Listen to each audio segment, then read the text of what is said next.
Buenos días a todos los que están conectados por la web.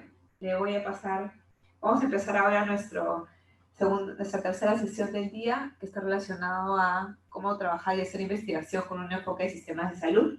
Le voy a dar el pase al doctor César Ugarte, que nos va a hablar de su experiencia en este tema de tuberculosis.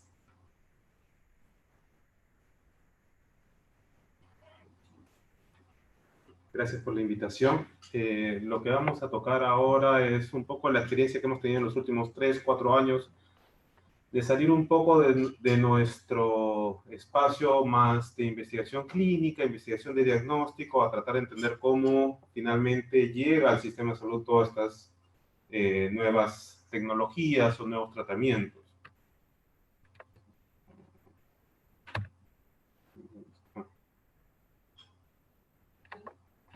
Okay, ningún conflicto de interés para reportar. Solamente para hacerles recordar, tuberculosis debe ser una de las pocas situaciones de salud en que, ya sea a nivel global, ya sea a nivel mundial, si tienen datos más o menos nacionales. Todos los años se reporta, vale la redundancia, en el reporte anual de OMS, cómo vamos avanzando para tratar de llegar a la meta del control, de la eliminación para el 2035.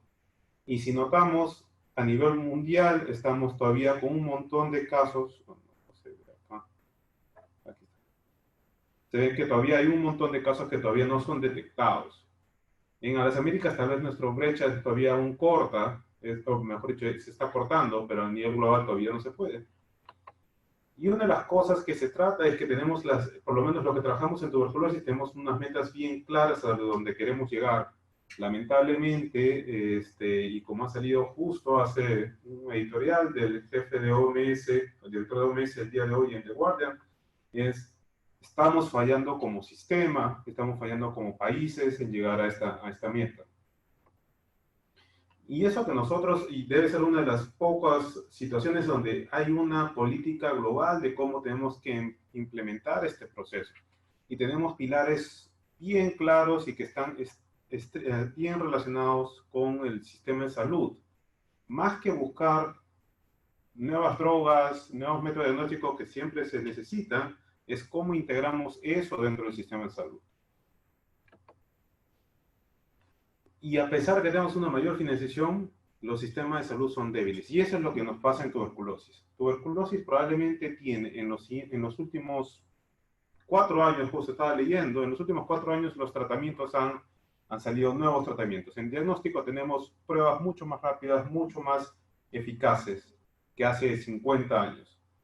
Y eso me hizo recordar lo que alguna vez me dijo una compañera en el doctorado. Cuando yo estaba por empezar mi doctorado, mi tesis iba a ser a buscar biomarcadores de tratamiento para poder detectar tuberculosis. ¿Cómo iba en el tratamiento? Y ella me dijo algo que era muy cierto, que era, ¿para qué necesitas más biomarcadores, más cosas, si ya tienes las pruebas necesarias, si ya tienes los tratamientos necesarios? Lo que te falla es tu sistema. Valga la redundancia, ella era alumna del primer año del doctorado de Sistema de Salud. Y yo le dije, no sabes, la situación es un poco más compleja, bla, bla, bla. 3 años después tuve que llamarla y decirle, ¿sabes qué? Tienes toda la razón del mundo, esto no va, si es que el sistema no comienza a ser mucho más fuerte, si no le damos un poco más de potencia al sistema de salud. Porque, como les decía, miren, todo esto es lo que se está haciendo ahorita de nuevas drogas, nuevos métodos diagnósticos que van a salir al mercado en los siguientes 2 años. O sea, hay información, hay nuevas drogas. El problema es que ¿cómo aterrizan esto en el sistema de salud? No hay, porque somos un sistema de salud relativamente débil. Y es porque eso, por lo menos en tuberculosis, lo que se discute es que a todos estos niveles tenemos que comenzar a pensar cuando queremos implementar algo. Tuberculosis generalmente se atiende a atención primaria, entonces tenemos que ver cómo se implementan dentro de estos sistemas de salud que lamentablemente son débiles, cómo podemos meter cada una de estas intervenciones. Pero tampoco no es hacer intervenciones porque solo tuberculosis. Una de las cosas que le voy a mostrar más adelante es que tuberculosis no viene solo, viene con otras comorbilidades, puede ser malnutrición, puede ser anemia, puede ser depresión, puede ser diabetes, etc. Y atender solamente un sistema y no hacerlo centrado en el paciente hace muy difícil para llegar al éxito. Entonces nosotros lo que hicimos fue un primer proyecto A raíz de que trabajamos una consultoría con el Ministerio de Salud para ver cómo adecuar los materiales o el programa de tuberculosis en población Ashaninka, nos dimos cuenta que era todo un proceso diferente. Entonces dijimos, ok, vamos a evaluar el sistema de salud desde los ojos, desde los lentes de la tuberculosis. ¿Por qué? Dijimos, es un programa vertical, es un programa que relativamente es fuerte dentro del ministerio. Si algo falla en TB, probablemente va a fallar en todos los otros programas. Entonces, lo que comenzamos era ver, identificar estas barreras que podían existir en una población. Al principio dijimos, vamos a hacerlo en la población Ashaninka solamente. Lo que nos dimos ya en cuenta en campo es que no podíamos verlo solamente con población Ashaninka, teníamos que ver toda la población, porque las barreras iban más allá de un proceso de una población vulnerable específica. ¿Y por qué habíamos escogido ahí tuberculosis de ese tipo? Porque era la zona donde más población Ashaninka existía, pero también porque había toda esta idea de tuberculosis solamente se da en grandes ciudades. Y lo que estábamos comenzando a ver en estas partes del país es que no solamente se da en grandes ciudades y que el sistema no estaba adecuado para tratar tuberculosis en grandes ciudades.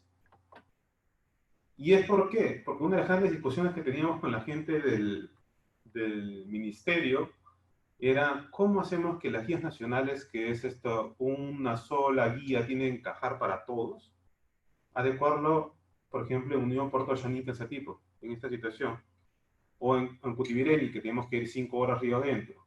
¿Cómo adecuábamos todo ese sistema para un sistema que estaba más adecuado tal vez a cómo manejar tuberculosis en San Juan de Lurigancho? Tal vez porque son poblaciones donde tenemos mucho más casos. Pero acá también tenemos incidencias bastante altas. Entonces, en tuberculosis la cosa es interesante porque tenemos como que 3 pasos para control de tuberculosis, que es detección, diagnóstico y tratamiento. Entonces decidimos enfocarnos en cada uno de esos pasos para poder ver qué podíamos encontrar de barreras. Y una de las cosas que aprendimos en detección es que a pesar de que ya existe el discurso desde el ministerio que no es necesario llegar al famoso 5% de detenciones para poder buscar sintomáticos respiratorios, que ese es como que mi meta como personal de salud, en provincias ese mensaje todavía no ha llegado. Siguen con la idea, tengo que llegar al 5%, tengo que llegar al 5%. Y el castigo es una forma innovativa, ellos lo consideran, de poder llegar a esa meta. Más le importa llegar a la meta que llegar al verdadero sintomático respiratorio. Y eso nos lleva a varias, ¿cómo puedo decirles? Varias taras, varios problemas y varios gastos que se hacen de forma inadecuada. Y a partir de eso tenemos calidad de muestra, comenzamos a ver, porque obviamente si alguien no tiene síntomas de tuberculosis, su esputo va a ser saliva, estoy gastando recursos. Condiciones de laboratorio, se llena de un montón de muestras a fin de mes, porque tienen que llegar a la meta al fin de mes, ya no pueden llegar. No hay casi control de calidad, que era casi, cuando fuimos, habían 2 o 3 años que no habían ido a control de calidad y personal de alta rotación, porque en provincias, por lo menos en tuberculosis, rotan mucho. Una de las cuestiones que vimos es que, por ejemplo, para la zona donde trabajamos, solamente había un neumólogo por 10 días o 15 días al mes. Y así era bien difícil trabajar. Y en laboratorio, a veces no había mes que no había el personal de laboratorio. Y esta es una de las cosas que habíamos encontrado, que era el famoso certificado de salud. Para cuando uno quería hacer un carnet de sanidad para ser un empleado de hotel, le pedían beca de esputo. Cuando alguien quería un carnet de sanidad para restaurante, para trabajar en un restaurante, le pedían beca de esputo. Para certificación para casarse, teníamos que sacarnos beca de esputo. Entonces estábamos gastando recursos, tiempo, personal, solamente pidiendo a personas que no tenían que hacer. Y nadie se había dado cuenta porque eso era algo que se jalaba de años atrás. Acceso al diagnóstico. Esto es más o menos alrededor de 10 horas, era más o menos en carro llegando a Pangoa. Las muestras tenían que viajar 10 horas, pero en partes, es decir, llegaban primero de Pangoa, iban a Satipo, de Satipo iban a Huancayo, de Huancayo iban a Hipólito Unanue. Cuando ya llega la muestra de esputo allá, y está seca, es plástico nomás, no podemos hacer absolutamente nada, entonces no había sentido. En ese momento, el profesor David Moore estaba con un proyecto que también trabajaba en este proyecto, pero tenía otro de no era tractor, era un camión móvil de laboratorio, que permitía llevar un laboratorio, pero que iba una semana a la Merced, una semana a la Satipo, otra semana iba a Huancayo. No era constante, pero por lo menos permitía tener un acceso más fluido. Ahorita lamentablemente no está al 100% de utilidad. Utiviredi, que era la otra situación, teníamos que ir por río. ¿Cómo hacemos para mandar una muestra de niños, de adultos, río abajo, etcétera? Que era muy complicado, con el calor, la humedad, la muestra no se conserva bien. Y era cuando comenzamos a darnos cuenta que habían casos que fallecían de tuberculosis, algo que no sucede mucho en Lima, que sucedía más frecuente ahí. Entonces, sí identificamos cuando comenzamos a hablar con los actores locales que había espacios donde podían compartir. Por ejemplo, la municipalidad tenía el equipo CHAM. La municipalidad podría tal vez usar estos botes que iban pasando en cada uno de las comunidades para recolectar las muestras y llevar al laboratorio. Entonces, ese espacio de discusión con otros actores, más allá, fuera del ministerio, es importante que identificamos como posibilidades. Control de calidad, nadie lo evalúa, nadie lo mide. Y una de las cosas, no sé si llegan a ver acá, en el cuadradito rojo, pero es una vela. Uno cuando fija una lámina, que es el procedimiento más barato y más simple para hacer BK, lo tiene que hacer con un mechero de Bunsen. Acá con una vela lo único que hace uno es ennegrece la lámina. Y cuando comienza a ver el microscopio no va a ver nada. Negativo, negativo, negativo. Entonces vamos a tener un montón de negativos cuando realmente no lee. Y era simplemente porque no había gas. Algo tan sencillo como eso. Personal de salud multitarea. Cuando hacemos las entrevistas, la clásica era, estoy llevando láminas de leishmania, estoy llevando láminas de malaria. Entonces, las personas que podían caminar 8 horas al centro de salud o 6 horas al centro de salud porque tenían tos y no encontraban a nadie, ya regresaban y no volvían a regresar en varios días o varias semanas. Y perdíamos oportunidades. Entonces, una de las cosas que aprendimos es que en este espacio del sistema de salud teníamos que ver varias cosas que discutir. La parte personal, control de calidad que generalmente no discutimos cuando hablamos del sistema de salud. Acceso y logística, soluciones a medida, que para mí era lo más importante. Tendemos, porque se nos hace más fácil desde Lima decir, sigan estas guías, pero cuando vamos al campo es imposible aterrizarlas. Y lamentablemente todavía dentro de esto de tuberculosis seguimos teniendo estigma de discriminación. Sigue siendo el personal de tuberculosis es el castigado por ir a trabajar en tuberculosis. Hemos tenido inclusive cuando hemos hecho algunas entrevistas, algunos de los técnicos de enfermería llorar con nosotros porque no podían con el estrés de manejar esta situación de discriminación o estigma. ¿Necesitamos pruebas? Nuevas pruebas, sí. Disclaimer, yo trabajo en proyecto de investigación probando nuevas pruebas diagnósticas. Y sí son necesarias, pero ¿de qué sirve tener una prueba molecular que me saca el resultado en 2 horas como el Gene Expert si no tengo luz?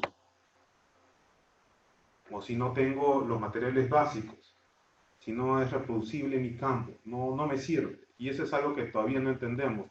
Creemos todavía que hay mucha discusión en la comunidad de tuberculosis. Hay varios de nosotros que comenzamos a entender, ya tenemos suficientes pruebas, necesitamos probar en campo que realmente funcionen en la vida real. Es algo que todavía no tenemos. Y que los sistemas de salud acá en India, en Brasil, cada uno tiene sus particularidades y tienen que ser probados con esas particularidades. Les decía, no tengo electricidad, personal solo dura 1 o 2 veces en el centro, parte personal con más tiempo trabaja en varias cosas al mismo tiempo. Teníamos un técnico de laboratorio que a la vez era profesor en colegio, que a la vez tenía su negocio, etc. Es difícil manejar esa situación. Una sola persona que decía TB, atención prenatal, malaria, etc., que es la situación que tenemos en los centros de salud, pero tenemos que ver cómo hacemos. Y esto que lo aprendí cuando estudiaba en la maestría, en el doctorado, que es cuando la comunidad pierde confianza en el sistema de salud, es muy difícil recuperarlo. Es muy difícil. Ya si no confían en nosotros, perdemos. Y el mejor ejemplo que vemos ahorita en las noticias, ¿cuál es? Vacunas. Si ya pierden esa confianza, es muy difícil, cuesta mucho ir contra eso. Entonces, hay una responsabilidad muy grande de parte del personal y del sistema en general de entender que no podemos fallar porque fallamos esa confianza, se nos va a hacer más difícil.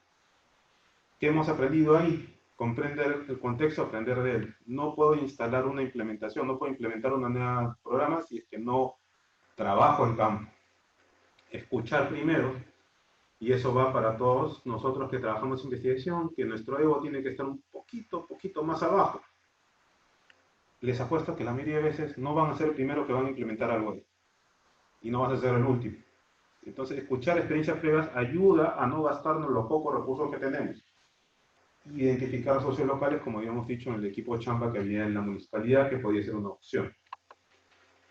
No correr, sino pasos constantes. Esa es una cosa que cuesta más a las autoridades, porque a mí una vez en el ministerio me han dicho, ya, pero ¿qué tenemos que hacer?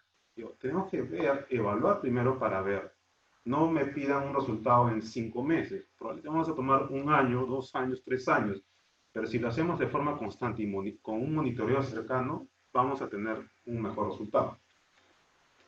Y esto de evaluación, evaluación. Cambiar el chip de que el monitoreo no es castigo, es una oportunidad de mejora. Y eso es bien difícil hacerle cambiar al personal de salud porque ha vivido muchos años con el castigo encima. Hay que entender de que cambiar ese chip desde las autoridades para abajo es importante. Lo otro que quería contarles rápido es la otra experiencia que hemos tenido de ver cascada de atención del cuidado de TB y diabetes. TB y diabetes fue un tema que me interesó mucho, fue mi tesis de doctorado, pero ahora les voy a presentar lo que está trabajando a punto de sustentar una de nuestras alumnas en el doctorado. ¿Por qué? Porque en el caso de TB y diabetes se hace una cosa interesante. Estamos mezclando un programa, entre comillas, fuerte del Ministerio que es tuberculosis, con un programa, como ya explicaron antes, que es muy pobre, que no tiene apoyo, que es el no comunicables y específicamente de diabetes. Y para manejo de tuberculosis, hace unos años cuando hicimos una revisión, el sistema de salud es una parte muy importante para poder hacer el control de esta comorbilidad. Cascadas de cuidado era un esquema que nos parecía interesante. Es relativamente, entre comillas, sencillo, pero implica mucha recolección de datos, que es tratar de identificar cuáles son los gaps, cuáles son las brechas que estamos comenzando a tener en cada uno de los pasos del cuidado. Y hay un montón, se comenzó a hacer con VIH y después se ha ido replicando en hepatitis, diabetes, tuberculosis. Y eso es lo que hemos hecho para tratar de identificar dónde estamos perdiendo la mayor cantidad de pacientes en el sistema. Tuberculosis y diabetes, la norma técnica del Perú reconoce la comorbilidad, pero en el momento que estamos hablando de 2013 solamente tenía como un párrafo de 4 o 5 líneas. En este momento hay que reconocer el programa está por terminar su guía de práctica clínica de tuberculosis y diabetes usando metodología GRADE, o sea que están tratando de hacer un buen esfuerzo, están modificando la norma técnica que debería salir el próximo año ya con comorbilidades no solamente diabetes, sino depresión, abuso de alcohol y drogas, para tratar de incorporar una visión más centrada al paciente. Y pretendemos, en este estudio, lo que pedíamos era ver las brechas y barreras en línea metropolitana, porque era la mayor cantidad de pacientes. ¿Qué hicimos? La ventaja, por ejemplo, es una de las cosas que es importante cuando uno hace investigación en el sistema de salud, es información. Tuberculosis debe ser uno de los pocos programas en el país que tiene base nominal. Yo puedo identificar cada paciente de tuberculosis en el país en este momento. Con DNI, dónde está, qué está tomando tratamiento, qué caso tiene, todo está a tiempo real. No pasa lo mismo en otras enfermedades o en otras condiciones. Entonces, eso nos permitió poder tener la base de datos mucho más rápida. Entonces, hemos evaluado 336 centros y lo que se excluyeron simplemente eran casos extremos. Realmente el grueso es TB pulmonar sensible que hemos analizado. Esta es la tesis doctoral de Nélida Hilario, que también es profesora de enfermería de la universidad. Esto es simplemente para mostrar más o menos cómo estaban distribuidos y la capacidad que teníamos de recolectar información como qué tipo de seguro de salud tiene. Okay, disculpen, hubo un problema logístico. Voy a retroceder solamente, no sé si puedo retroceder una, o si no. Ahí está. Simplemente era para explicar rápido que acá de cuidado lo que hicimos es análisis de data secundaria de este sistema de gerencia de información de tuberculosis. Hemos analizado casi 9.000 pacientes y se cubrieron 336 establecimientos de salud. Como les explicaba, esto nos permitía tener varias variables para saber acceso al sistema de salud, como pruebas diagnósticas, pruebas de cuánto tiempo entre diagnóstico, inicio de tratamiento, diagnóstico, término de tratamiento, etcétera, que nos permitía saber cómo se estaba comportando en Lima Metropolitana. Y como decía, esto es lo que nos pareció muy interesante, poder ver dónde, en qué paso de la cascada de cuidado comenzaban a haber brechas. Y lamentablemente comenzamos a ver que varias brechas hay. Este es a nivel de Lima Metropolitana. Estamos determinando hacer un análisis a nivel nacional de los últimos 3 años, que justo lo hemos presentado al Ministerio hace un par de semanas. Y las brechas en provincias son aún mucho más grandes. Brechas en el INPE son grandes. Estas brechas que se pueden ver tal vez en el salud, que otros sistemas de salud también son grandes. Y esta es una de las cosas que es interesante, tratar de ver quién cumple todo, de todo el universo, quiénes cumplen todo.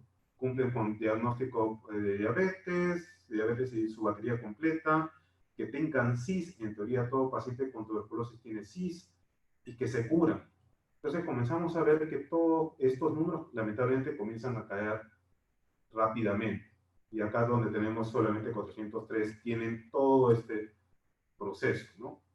Esto nos lleva a pensar que lamentablemente el sistema no nos ayuda a completar cada una de esas etapas.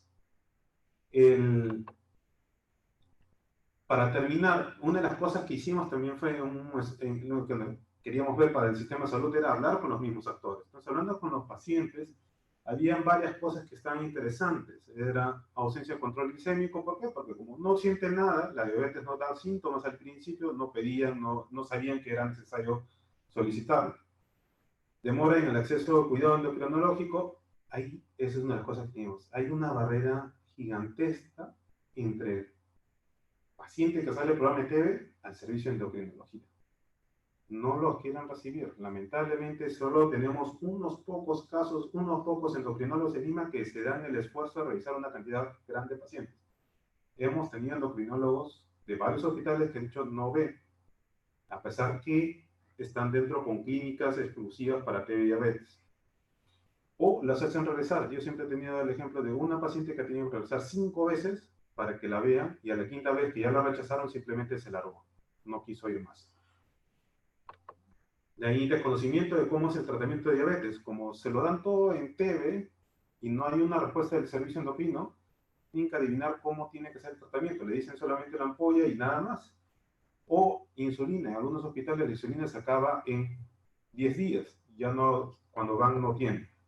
Lo mismo va para el descarte de los síntomas de TB y la educación. Nosotros sacamos algunos materiales, pero lamentablemente no hay parte del ministerio o del programa de TB el suficiente tiempo para poder explicar cómo manejar esto, porque la verdad debería ser combinado con endocrinología o con no comunicables.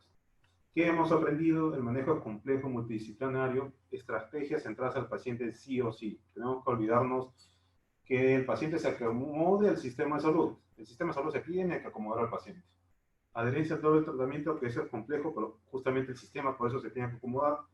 Comunicación entre TB y diabetes. Ya lo sufrimos con TB VIH, ahora estamos comenzando a sufrir con TB diabetes y con TB y salud mental, por ejemplo. Y promover estrategias preventivas promocionales en los contactos para aprovechar esa entrada a las casas que tenemos. Estos dos estudios, el primer estudio fue financiado por MRC de Inglaterra y el segundo fue financiado por el World Diabetes Foundation y un especial agradecimiento al MINSA, que ha tenido mucho apertura para compartir los datos y analizar juntos estas cosas. Gracias.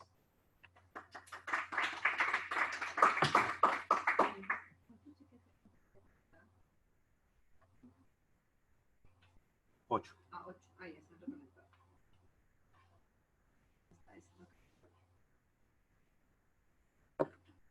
Gracias. Ahora voy a darle la palabra María Katia Cárdenas de Crónicas, que también nos va a compartir su experiencia haciendo investigación en sistemas de salud, pero para enfermedades no transmisibles. Muchas gracias. Ay.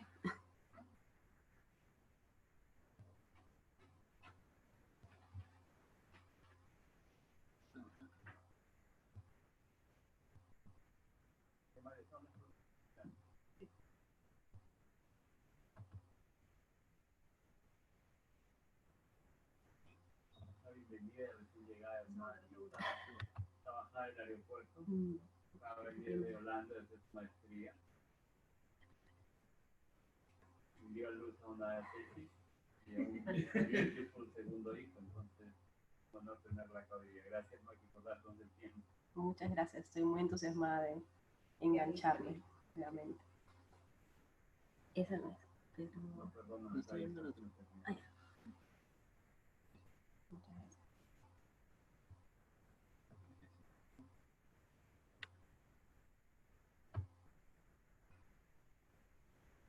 Bien, buenos días. En esta sesión deseo compartir en nombre de Crónicas un poco de la experiencia que hemos ganado en los últimos años sobre la implementación de estudios para evaluar el sistema de salud en cuanto al acceso de los pacientes a la atención de enfermedades crónicas. Y creo que es importante empezar dedicando unos minutos a pensar a qué nos referimos con acceso a la salud. Y es que es un concepto muy complejo, tiene diferentes interpretaciones, depende del ángulo desde el que se vea. Acceso a la salud puede verse como la habilidad del paciente para buscar y obtener la atención en salud que necesita, pero también netamente relacionado al uso de los servicios de salud disponibles. También podemos verlo desde diferentes dominios o dimensiones, ¿no? El acceso físico, debido a una barrera geográfica, como lo mencionaba César Ugarte, la lejanía, pero también la disponibilidad de los recursos para realizarse ciertas pruebas, acceder a medicamentos, a atenciones. Luego también podemos verlo desde la asequibilidad, y es cuán factible es poder costear la atención por parte de los pacientes, temas de aseguramiento y finalmente aceptabilidad, que está vinculado con la adopción de los servicios de la atención, de los medicamentos por parte de los pacientes, y definitivamente hay un componente cultural que es importante siempre tomar en cuenta. Dicho esto, es importante mencionar que para evaluar el sistema de salud y su respuesta en el acceso a la atención, en Crónicas pusimos en práctica la metodología desarrollada por David Beran y Michio Iguchi, que también ha sido promovida por la OMS, y es una metodología que permite evaluar la respuesta del sistema ante determinadas enfermedades que son adaptadas según la necesidad de la investigación. Creo que es un recurso interesante, valioso, y allí se tiene un acceso directo a este manual, que podría verse como un manual de campo donde te detallan paso a paso cómo implementar este tipo de evaluación muy específico, de métodos mixtos, que ahorita voy a explicar a grandes rasgos.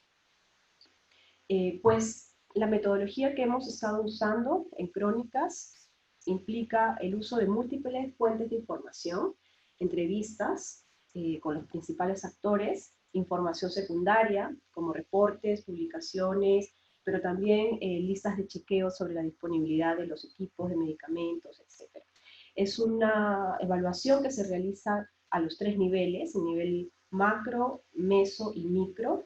Había un slide de César de la revista Lancet, donde se mostraba una pirámide, y había en esa pirámide también estos 3 niveles mencionados de una forma distinta, ¿no? El national level, luego el nivel intermedio, que abarca todo lo regional, y finalmente el nivel micro para nosotros, que es el facility level. Y así no nos olvidamos de involucrar a los diferentes actores del sistema. Y en el manual se plantean 11 temas, pero definitivamente es adaptable a las necesidades, a los contextos y, bueno, a la necesidad principalmente del estudio, ¿no? Por ejemplo, acá se muestra la división de los niveles, ¿no? En el nivel macro, definitivamente el funcionario del Ministerio de Salud, del CIS, organizaciones vinculadas a la enfermedad de estudio, en nuestro caso ADIPER, por ejemplo, fue un aliado importante, hay sociedades también dispuestas a participar, líderes de opinión. Luego en el nivel regional es importante siempre contar con las direcciones respectivas, y luego también el nivel micro están ya los que tienen el trato directo con los pacientes, ¿no? Y los mismos pacientes.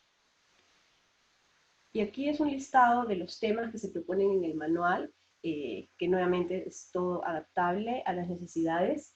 Por ejemplo, cuando hablamos de financiamiento, si lo vemos desde el nivel macro, vamos a conversar con personal del CIS y preguntarles cuáles son las dificultades que se están enfrentando para financiar actualmente los programas para enfermedades crónicas. Y si hablamos desde el lado del paciente, él nos contará las dificultades económicas que tiene que atravesar para poder solventar sus medicamentos, su tratamiento, si esto le ha generado un impacto económico importante, cómo lo ha financiado. Entonces es importante que los temas que se abordan sean transversales para los diferentes actores del sistema. Y algo que ha salido incluso en participaciones anteriores de este evento es la importancia del enfoque participativo.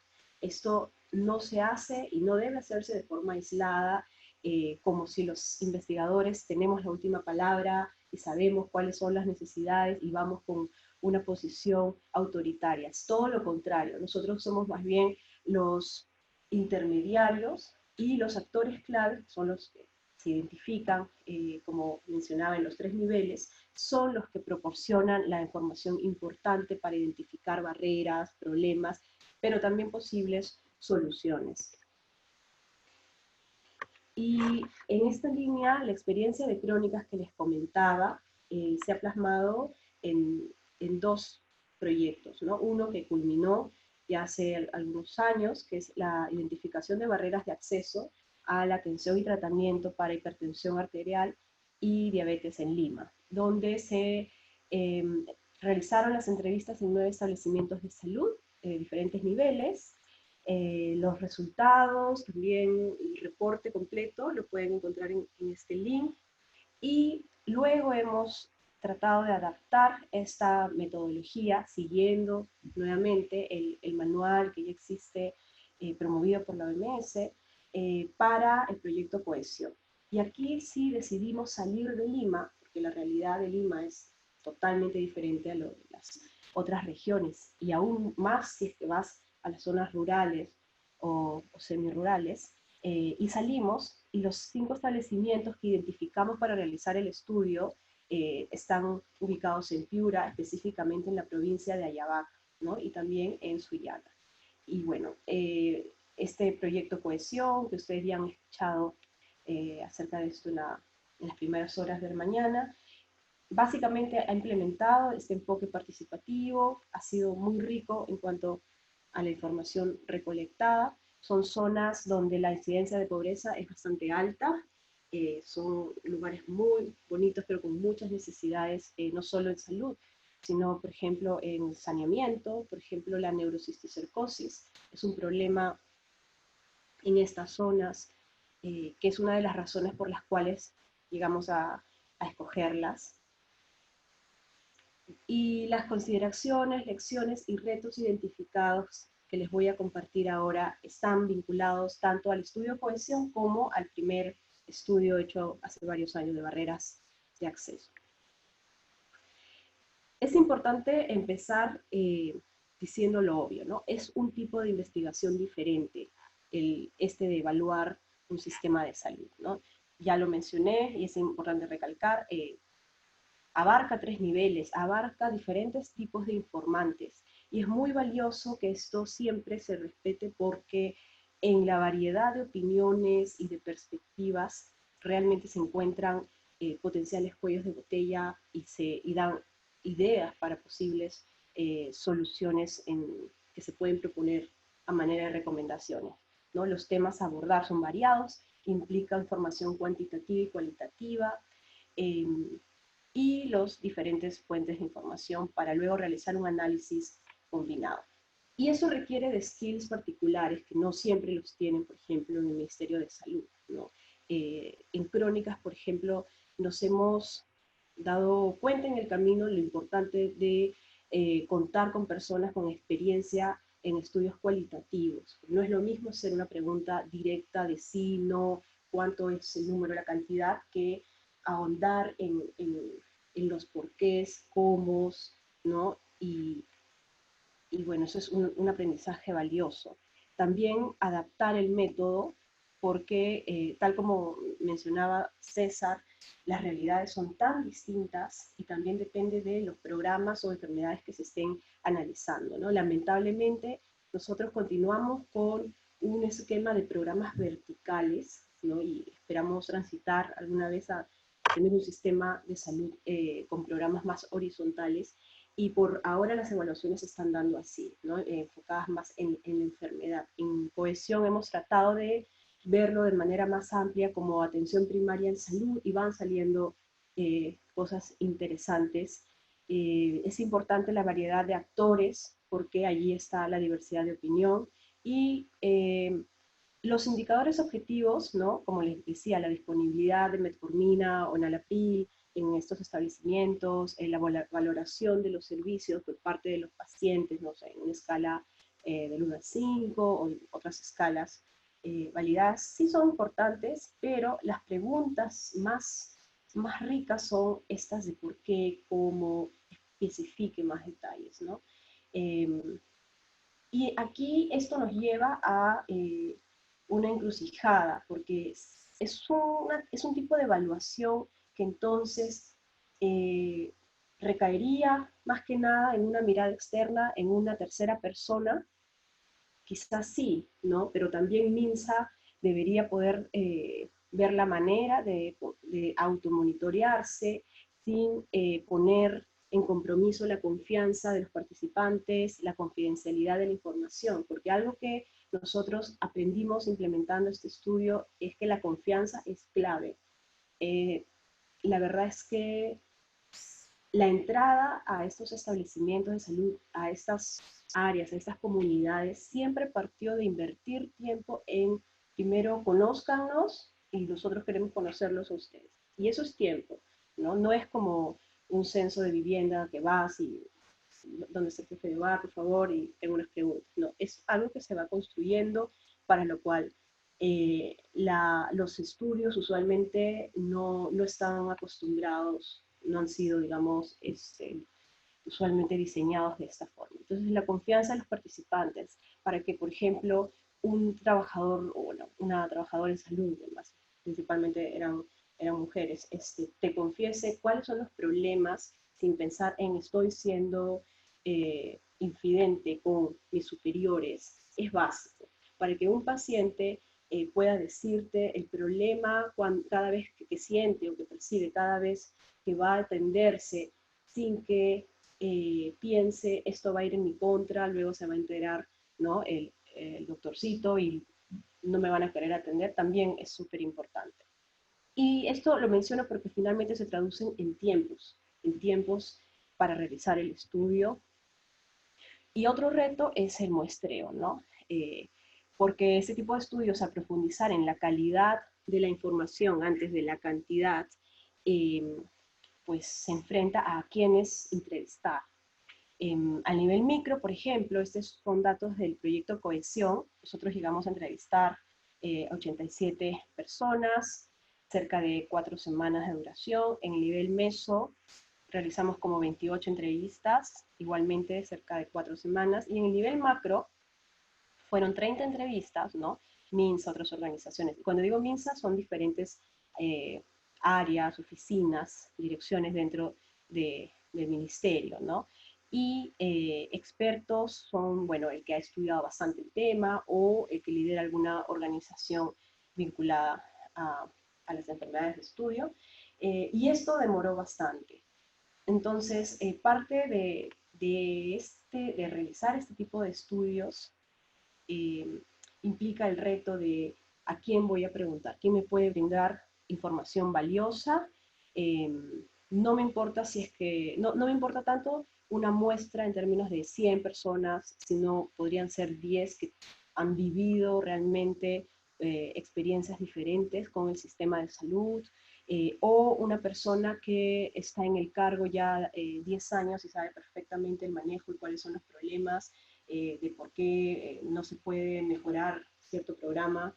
Pero es un gran reto, por ejemplo, realizar entrevistas a nivel macro, ¿no?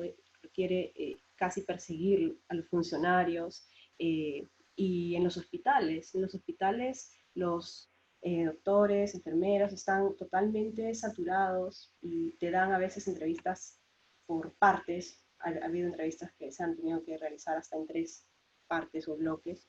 Y es importante mencionar esto para los que se animen a realizar este tipo de estudios. Y también puede ser difícil encontrar pacientes con ciertas características cuando no existe, como mencionaba César, una base de datos, un registro, ¿no?, detallado que sí lo hay para tuberculosis.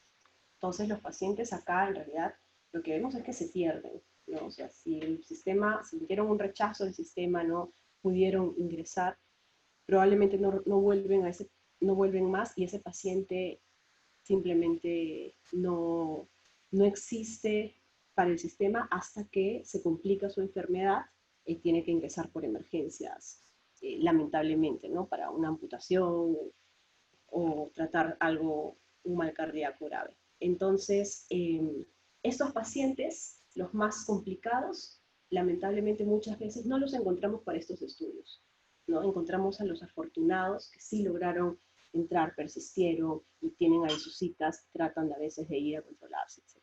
Y es importante, no sé hasta ahora yo cómo hallar a los otros.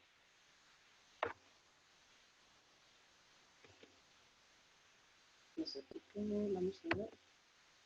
Sí. Y también, siendo honestos, la representatividad o generalización de ese tipo de estudios es diferente, ¿no?, a la de los estudios clínicos que tienen una muestra con cierto poder, etcétera, ¿no? Entonces hay que ser humildes en qué podemos inferir, qué podemos generalizar, y además que cada zona es tan diferente, pero a nivel macro ciertas cosas realmente coinciden bastante, y por eso es tan importante involucrar a estos actores de mayor nivel y no solamente ir al paciente y al trabajador. Y aquí quisiera hacer hincapié, ¿no? Hacemos todos estos estudios que tienen bastante, demanda de tiempo, demanda de esfuerzos, y después ¿qué? ¿Qué hacer con los resultados, con la evidencia generada para el fin que perseguimos, que es generar una mejora en el sistema de salud, ¿no? Esto ha sido también un aprendizaje para nosotros y lo sigue siendo, empezando por las actividades de diseminación, ¿no? Son importantes los reportes, sí, los policy briefs. Estamos también teniendo en mente que las infografías pueden ser muy útiles para transmitir esta información, así como reuniones con los actores identificados, ¿no?, desde el nivel macro, pero también hasta la comunidad. Nosotros hemos regresado en varias oportunidades a las comunidades, porque de otra manera se sienten las personas utilizadas, ¿no?, al no compartir en qué va esta evaluación o qué es lo que se ha podido hallar. En esta línea es importante continuar promoviendo el engagement o involucramiento de los diferentes actores, pero esto implica invertir tiempo. Por eso es muy importante que en todos los estudios que apunten a generar una propuesta de cambio, de mejora en el sistema, se pueda presupuestar y planificar estas actividades de diseminación desde el inicio, ¿no?, y contactar a quienes saben de esto, porque para nosotros fue aprender en el camino, también equivocarnos mucho. Aquí, por ejemplo, algunas fotos de reuniones que hemos sostenido. Y la segunda es una foto con los asesores, sí, con los miembros del comité asesor del proyecto Cohesión, que es algo que implementamos por primera vez en uno de nuestros proyectos y ha sido un resultado maravilloso. O sea, lo que puedes obtener de una mirada externa a uno mismo que está metido el día a día y siempre pensando lo mismo de la misma manera, vienen ellos con un expertise muy amplio a abrirte un horizonte desde toda su experiencia, ¿no? Aquí algunos ejemplos que utilizamos con gráficas para presentar resultados del estudio de barreras de acceso, el primero que les mencionaba, que terminó ya hace 4 años. Por ejemplo, presentando el tiempo de espera promedio para ser atendido de las personas que fueron entrevistadas en este estudio, ¿no? Y variaba definitivamente dependiendo de dónde se atendía, ¿no? Hasta 3 horas aproximadamente, aquellos que fueron entrevistados de hospitales del MINSA. Y si bien en los centros y puestos de salud, es decir, en el primer nivel de atención no es un gran problema el tiempo de espera, no encuentran la respuesta que necesitan para sus problemas de salud. Este fue otro dato interesante, que 7 de cada 10 pacientes entrevistados manifestó no haber tenido una cita con médico general en los últimos 12 meses, ¿no? Y sabemos que la línea correspondiente es que los médicos generales o la entrada al sistema de salud es a través de los establecimientos de primer nivel. Entonces nos da una idea de que muchos no acceden a los cuidados que necesitan. Y finalmente las diferencias abismales, bueno, de precios, en este caso de insulina, en la cual en farmacias privadas el precio de la insulina es 3 veces que el que se paga en establecimientos de farmacias públicas, ¿no? En realidad la diferencia en este caso de la insulina no es tan grande. Cuando hablamos de medicamentos orales, sí, puedes encontrar que en Alapril, por ejemplo, en un establecimiento público cuesta 1 y en un establecimiento privado cuesta 10, ¿no? Una relación de 1 a 10. Pero ¿qué pasa con la insulina? Que es muy escasa en los establecimientos de hospitales, ¿no? Entonces finalmente van a terminar acudiendo a las farmacias privadas. Y para concluir, bueno, en esta presentación he querido mostrarles que existen métodos basados en enfoques mixtos para evaluar el sistema de salud y que integran recojo de información cuantitativa y cualitativa, uso de diferentes fuentes de información y también implica distintos niveles. ¿Qué hago? Implican distintos niveles de evaluación. Me faltaría los últimos pasos. Y es importante mencionar que ese tipo de evaluaciones requiere un enfoque multidisciplinario y participativo, que es algo que también se ha mencionado antes y no nos hemos puesto de acuerdo entre los presentadores. Así que creo que son aspectos claves cuando hablamos del sistema de salud. Las consideraciones sobre la adaptación del método, el muestreo, la generalización y los tiempos de los estudios son siempre variables a considerar, así como el tipo de información que se desea, ¿no? Y los principales retos es cómo mantener este involucramiento, este engagement con los diferentes informantes y qué hacer con estos resultados para generar una mejora real, efectiva en el sistema de salud, ¿no? Nosotros pensamos a través de la diseminación, pero exactamente cómo y qué impacto podemos lograr todavía estamos aprendiendo y en el camino, ¿no? Que es para lograr esta ansiada mejora de nuestro sistema de salud. Muchas gracias.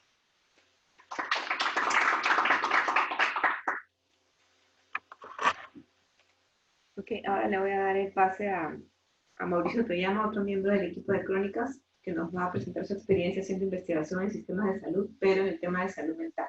Y de ahí pasamos a una parte de preguntas y respuestas.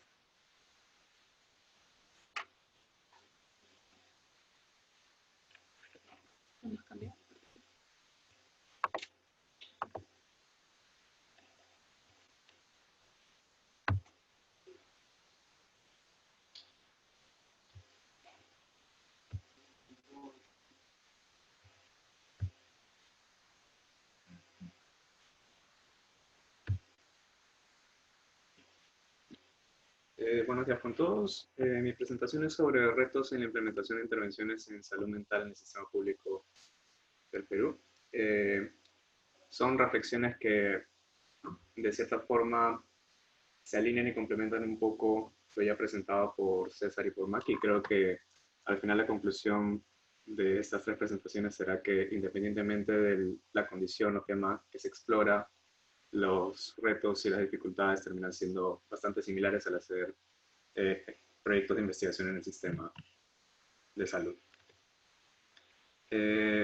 Yo voy a hablar de 3 proyectos que hemos llevado a cabo, 2 de ellos ya finalizaron y uno de ellos está en curso. El primero de ellos es Aiyanchu, que era un proyecto de integración de salud mental en servicios de atención primaria, que fue financiado por Grand Challenges Canada y que se llevó a cabo entre el 2014 y el 2016.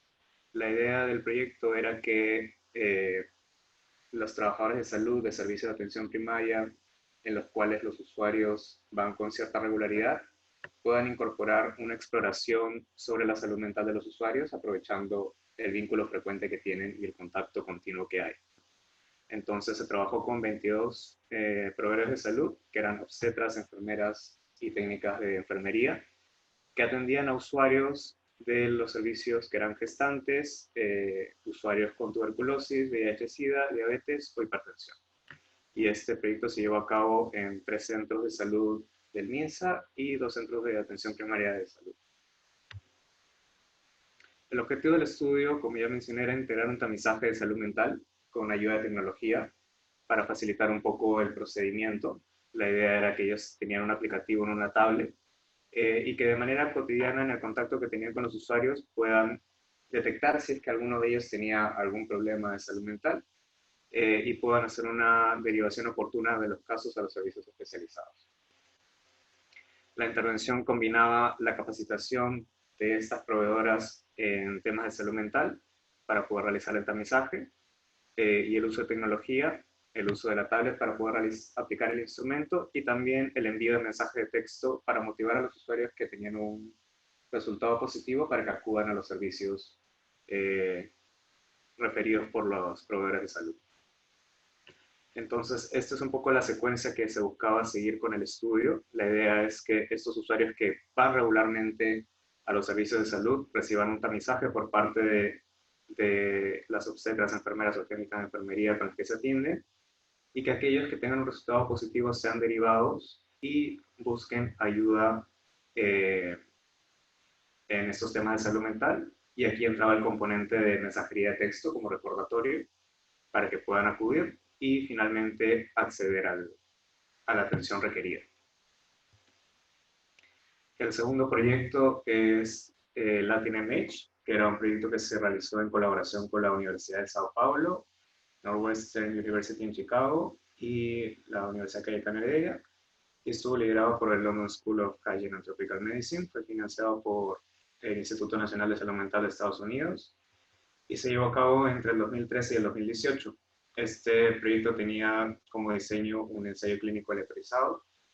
Se realizaron 2 estudios pilotos con 33 participantes incluidos y el ensayo clínico contó con 432 participantes que tenían diabetes y o hipertensión y que además tenían síntomas depresivos. El objetivo del estudio era diseñar, desarrollar, implementar y evaluar una intervención psicoeducacional que se denominó CONEMO, que es una abreviación de control emocional, para reducir síntomas de depresión en personas que tienen hipertensión y o diabetes, también con el uso de tecnología, esta vez a través de una aplicación instalada en teléfonos celulares inteligentes o smartphones. La idea de la intervención era motivar a los usuarios a realizar sesiones semanales que los motiven a realizar o retomar actividades que ellos consideraban placenteras y de esa forma puedan reducir sus síntomas depresivos. Y tenía también un componente importante de task shifting o de reparto de tareas, en la cual la tarea del entrenamiento y el monitoreo del usuario no la realizaba un psicólogo ni un psiquiatra, sino una enfermera a través también de una plataforma web en la cual podía hacer seguimiento de las sesiones que iba completando los usuarios. Los pilotos se llevaron a cabo en 2 centros de atención primaria de salud, en el servicio de enfermería de adulto o adulto mayor, Y el ensayo clínico se llevó a cabo en 3 hospitales del Ministerio, en los servicios de endocrinología y cardiología, y en 4 centros de atención primaria de salud, también en el servicio de enfermería del adulto. Y por último, este proyecto se está llevando a cabo actualmente. Es el estudio piloto de la intervención Dialogue Más. Este proyecto es parte de un grupo grande de este mismo estudio que se está llevando a cabo en Inglaterra y en diferentes países. Viene financiado por Queen Mary University of London y ha iniciado recién en abril de este año. Este estudio en particular se está llevando a cabo en los centros de salud mental comunitarios que se han implementado desde el año 2015 a la fecha, como parte del proceso de reforma de salud mental en el sistema de salud del Ministerio. Y la meta es incluir 40 usuarios de estos centros. Actualmente se está llevando a cabo en 4 centros de salud mental comunitarios en Lima y Callao.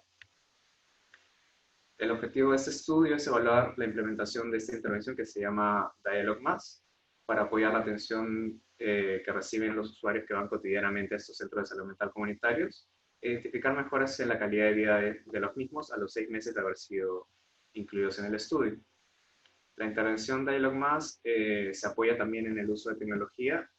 Es un aplicativo para tablets o teléfonos inteligentes y básicamente lo que ayuda es a dar cierta estructura al encuentro que tienen los usuarios con sus proveedores de salud. Inicia con la evaluación de la satisfacción que ellos tienen en 11 dominios diferentes de su vida y de su tratamiento de salud mental. Y se enfoca en que de manera conjunta, tanto el proveedor como el usuario puedan ir explorando qué cosas puede realizar el usuario para poder mejorar la satisfacción que tiene con estos diferentes dominios de su vida. Estos 3 proyectos que hemos realizado, hay ciertos retos en su implementación, entonces esto es una suerte de resumen que aplica a los 3. En primer lugar, uno de los retos que hemos enfrentado usualmente en la realización de estos proyectos es el tema de las aprobaciones y las autorizaciones. Puede resultar un poco obvio o simple, pero es bastante claro que cada institución tiene sus propios requisitos y requerimientos para poder brindar autorizaciones o aprobar un proyecto de investigación, ¿no? Y en ese sentido resulta importante familiarizarse con estos requisitos en el caso en que están en diferentes instituciones y que cada uno tenga sus propias observaciones o comentarios al protocolo de investigación, tener un control sobre las versiones de esos documentos para evitar que hayan confusiones y que circulen diferentes versiones entre las instituciones, y estandarizar la información que existe entre todas estas versiones. Otra dificultad también es que este proceso de aprobación y autorización puede verse afectado por la rotación que puede haber en las personas encargadas de brindar esta autorización o esta aprobación. Y esto es importante porque implica demoras para la realización del estudio, ¿no? Entonces, en este sentido, una estrategia que nosotros siempre realizamos es hacer un seguimiento bastante cercano, tanto presencial como telefónico, para poder asegurarnos de que este proceso está siguiendo su curso como se esperaría. E incluso a pesar de todas estas estrategias, siempre es un proceso que toma tiempo, y es algo que es importante considerar tanto en el planeamiento como en la misma ejecución del estudio, ¿no? En nuestro caso, usualmente estos procesos de aprobaciones locales duran en promedio unos 2 meses, y eso es algo importante a considerar. Otro aspecto importante a tomar en cuenta es el vínculo en el proceso de colaboración con el personal de salud. Como ya se ha mencionado en las anteriores presentaciones, el personal de salud está bastante sobrecargado en los servicios, y esto puede implicar retrasos en la realización de las actividades de investigación, como puede ser coordinaciones, reuniones, o incluso en el mismo proceso de implementar las intervenciones que se les pide a los proveedores de salud, ¿no? En este sentido, algunas estrategias que nosotros hemos identificado es dedicar un tiempo inicial importante a establecer un vínculo sólido con el personal de salud, que nosotros le denominamos engagement, y que es esta idea de que ellos se comprometan y entiendan la importancia de poder realizar ese tipo de intervenciones dentro de sus servicios. Otra cosa importante, que es un paso que puede ocurrir durante el proceso o posteriormente, es la idea de poder adaptar los procesos a los diferentes contextos de implementación. Es importante tener en cuenta esta idea de que no todos los servicios son iguales, no todos los proveedores son iguales, y que cada uno de ellos enfrentan dificultades específicas a su contexto. Entonces, por ejemplo, en el proyecto de Guianchu, lo que notamos al finalizar el estudio fue que existían diferentes frecuencias de tamizaje de acuerdo al servicio.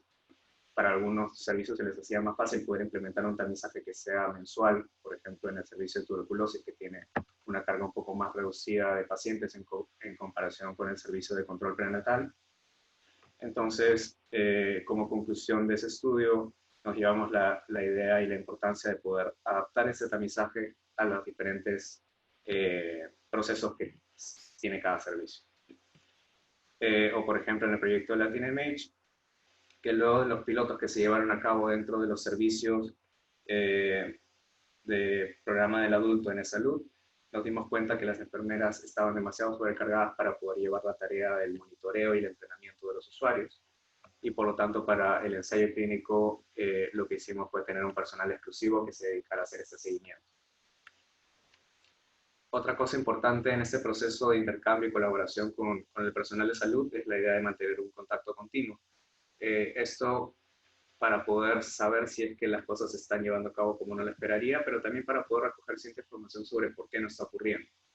En este sentido, poder entender un poco mejor cuáles son los retos y dificultades que van enfrentando en el cotidiano al implementar estas intervenciones, ayuda luego a entender cómo se podrían mejorar luego de finalizado el proyecto.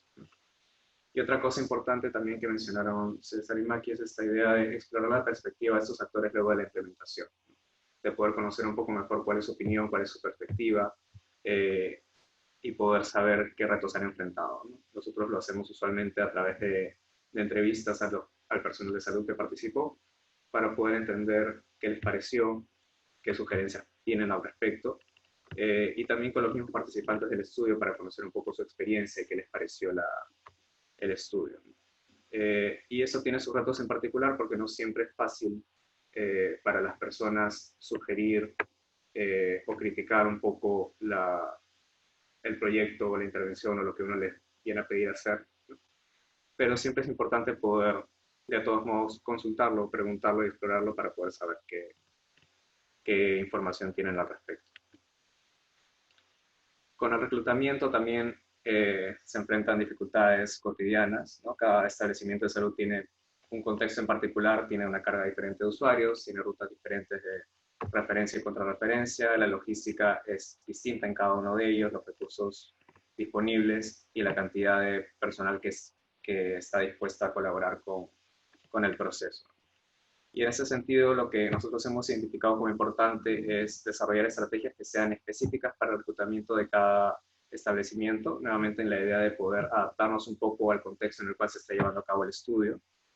Ser flexibles e identificar cómo mejorar los procedimientos durante el reclutamiento, es decir, no casarnos con una estrategia y que el reclutamiento termine durando más tiempo de lo esperado porque no nos sentamos a pensar cómo podríamos mejorar el proceso.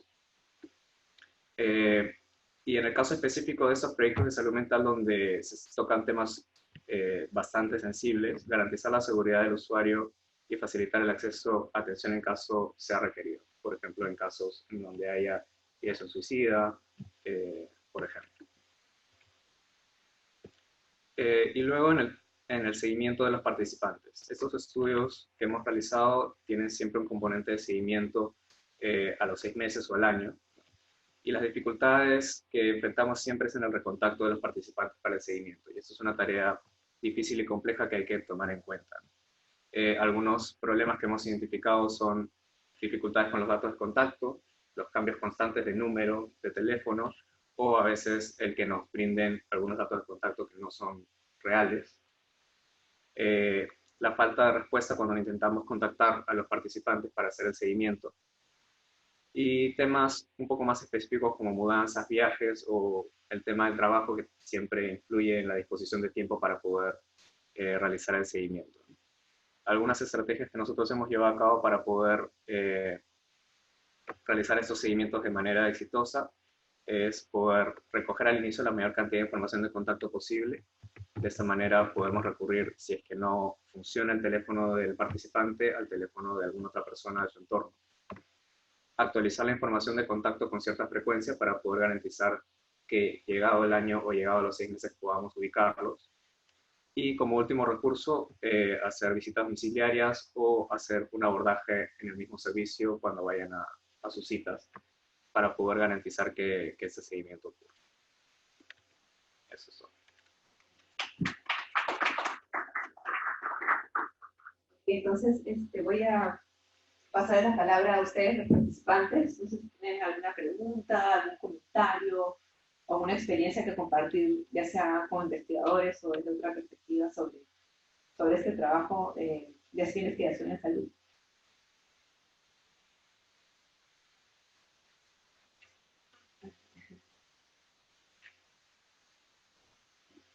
Bueno, gracias por las presentaciones. Referente a tu proyecto, mencionaste que una de las limitaciones es la representatividad de estos datos, ¿no? Porque me imagino que porque la metodología es cualitativa en su mayoría. ¿Cómo podrías abordar esto? Yo pienso que quizás es simplemente replicar este mismo tipo de estudios en otros lugares, porque yo estoy haciendo un estudio similar y, digamos, pregunto cuántos centros de salud hay, cuánta gente que trabaja en crónicas hay en cada centro de salud, y me dicen una persona, o él es el experto. Entonces, al final, terminas entrevistando 10 personas de 20 centros de salud y ya ocupaste una provincia, ¿no? O ya ocupaste la mitad de los distritos. No sé qué dirías al respecto. Y gracias. Y sé a qué te refieres porque lo hemos sufrido bastante. Para empezar, tener en mente que se trata de un muestreo por competencia, tal como el nombre lo dice, el quién me puede dar la mejor información. Sí, nos ha pasado que fuimos a la zona que es endémica de neurosis, diciendo, bueno, están las personas y hay un estigma. La gente lo dice abiertamente, sí, yo tengo enfermedad, pero de pronto los datos de MINSA dicen que son endémicas, y el personal seguramente lo dice, pero ellos mismos no se quieren ver expuestos. Entonces, allí nosotros tuvimos un número bajo de personas con esa enfermedad, pero en esos casos, de repente, ser conscientes de esto para profundizar en las preguntas, ¿no? Es clave lo que leemos, porque si ya tienes esta dificultad y encima hay un mal contacto, inicio, o si la persona no se siente está por alguna razón, nosotros no podemos controlar todo lo que pasa en el campo, ¿no? A veces derivamos a los trabajadores, al equipo de entrevistados, es la capacitación a ellos es básica, y es una limitación que presentas, no lo vas a poder hacer, porque lo puedes crear, sientes que lo tienes, ¿no? De repente ampliar un poco más hacia el seguimiento de salud y hacer también muestreo en las comunidades, ¿no? ¿Sabe? Conoce usted personas que hayan tenido, por ejemplo, los líderes de las comunidades, ¿no? Y que hayan tenido tales características, porque a veces lo vamos a recibir. Y usar los términos locales, ¿no? Entonces, tú vas y preguntas por la psicosis, nadie tiene, pero si le preguntas por la triquina, sí, la triquina de tal persona le cuidado, entonces es conclusión, estar muy abierto a lo que vas a implementar, ¿no? Desde experiencia, hacer los nombres, y tratar de hacer un poco más conocimientos y un buen entrenamiento a tu personal para que sea una buena entrada en la comunidad. Entonces, ¿alguna pregunta, de repente algún comentario de los panelistas para a partir de lo que escuchan de las otras personas?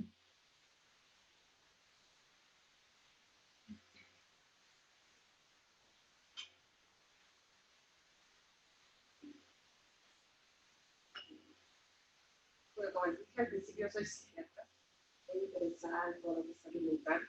Y a pesar de que yo creo que los centros de salud mental comunitarios es una necesidad, y mi preocupación desde el inicio fue por qué están separados de los centros de salud. yo no he encontrado una explicación lógica para esto. Y no sé si están evaluando eso en relación a que el paciente finalmente para mí es mucho más estigmatizante que los separen del sistema de salud a que los hayan incluido. Entonces, estoy evaluando algo de esta propuesta.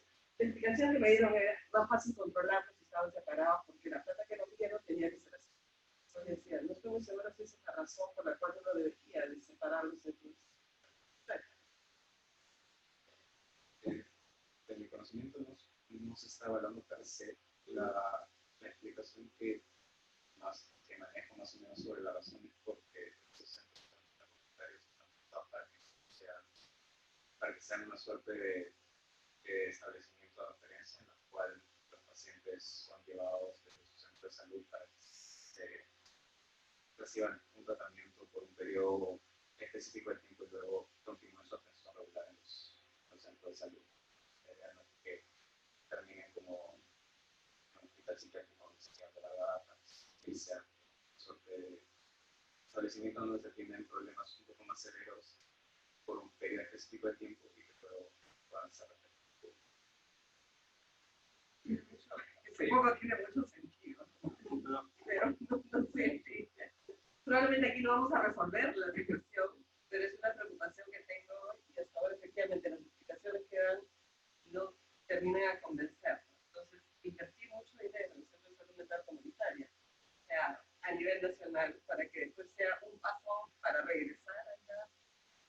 Yo creo que iba por lo último que usted dijo sobre la explicación que le dieron, sobre cómo hacer, o sea, ahí está, obviamente, yo parto de que nunca he trabajado dentro del ministerio, entonces siempre estoy desde fuera y ese es un sesgo que va a estar en mi respuesta. Pero he escuchado no solamente en esto, sino en otros casos, por ejemplo, de tuberculosis, donde me es más fácil mantenerlo separado para que no lo toquen y pueda mantener el presupuesto. Pero cuando se trata de decir, pero eso no nos permite, por ejemplo, en TV diabetes, una de las cosas que nos damos cuenta es que al hacer eso, yo lo que tengo que hacer es el programa de TV tiene que incluir dentro de su PPR, porque los de NSD no tienen el fondo y si lo obligamos pierden para otros.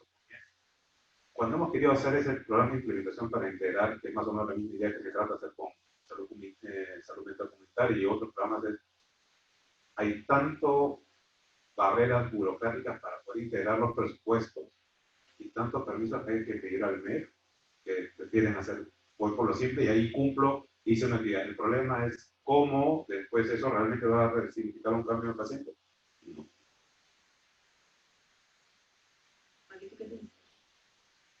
Quería hacer hincapié en lo que mencionó César. No conozco el tema, pero sí un poco desde la mirada del MINSA, del MEF, trabajan tanto en programas verticales y es todo un logro a veces para ellos obtener financiamiento para algo específico, que imagino que buscan cómo protegerlo y luego nos lo quiten, ¿no? Pero estamos nuevamente, seguimos fragmentando, ¿no?, el sistema en vez de atender a programas horizontales, integrales y que la puerta de entrada sea el nivel de atención primaria. Sobre todo que la persona no es el centro, porque el paciente tiene que ir primero al centro de salud, el centro de salud tiene que ir al centro de salud mental comunitario, de ahí si hay una medicina que no hay en el centro de salud tiene que ir al hospital para recoger la medicina. Y en lugar de facilitarle, le estamos Asumiendo que solamente tiene un problema de salud. Si tuviera otro, tiene que ir a otro sitio para realmente.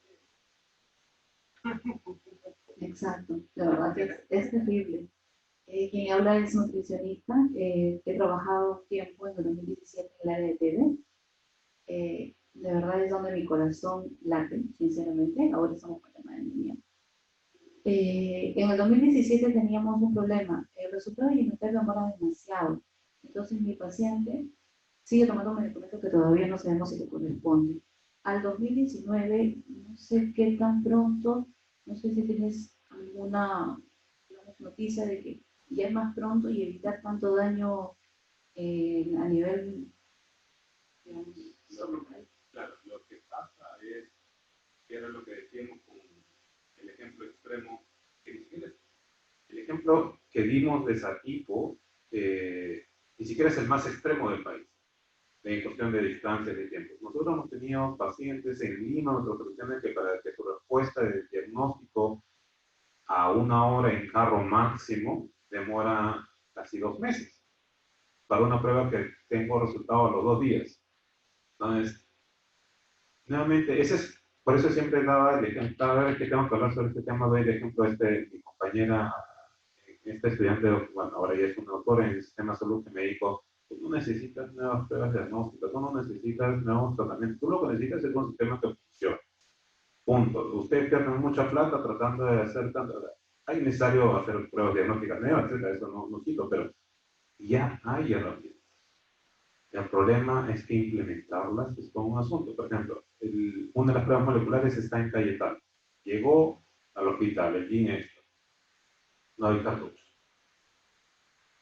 Los cartuchos hay que negociar porque el importador no quiere bajar el precio a precio que correspondería al país, porque el país tiene un precio especial por haber participado en los estudios de inicio. Entonces hay que negociar. Y ahí, como también se usa para carga viral, se llenan para carga viral y ya no hay slots para TV. Entonces, el TV tiene que hablar con VIH para poder pedir slots para poder correr pruebas. Pero los slots están pocos que al final no tienen espacio. Tanto es así que terminan pidiéndonos a nosotros el favor de que nosotros corramos las pruebas de forma gratuita. Podemos tener algunas pruebas extra, pero no es nuestra función financiar el programa de TV. Y ese es un ejemplo. Y así pasamos. Salud mental es lo mismo. Nosotros tenemos un proyecto que estamos haciendo en depresión en pacientes con TB.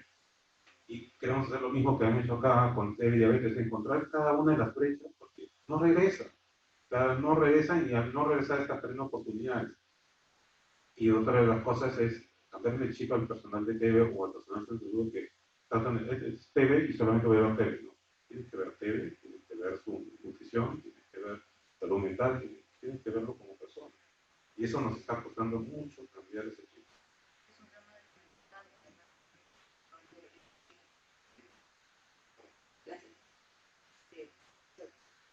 No sé si alguien más quiere dar algún aporte o algo.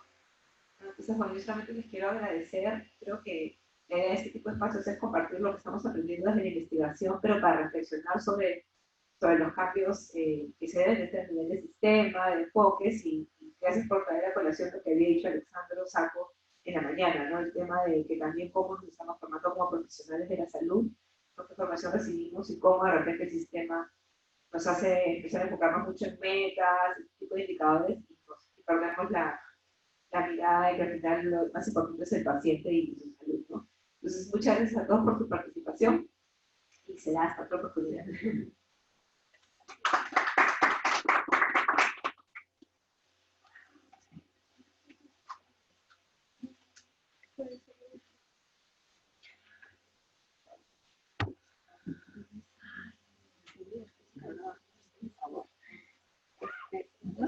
No sé si todos firmaron afuera.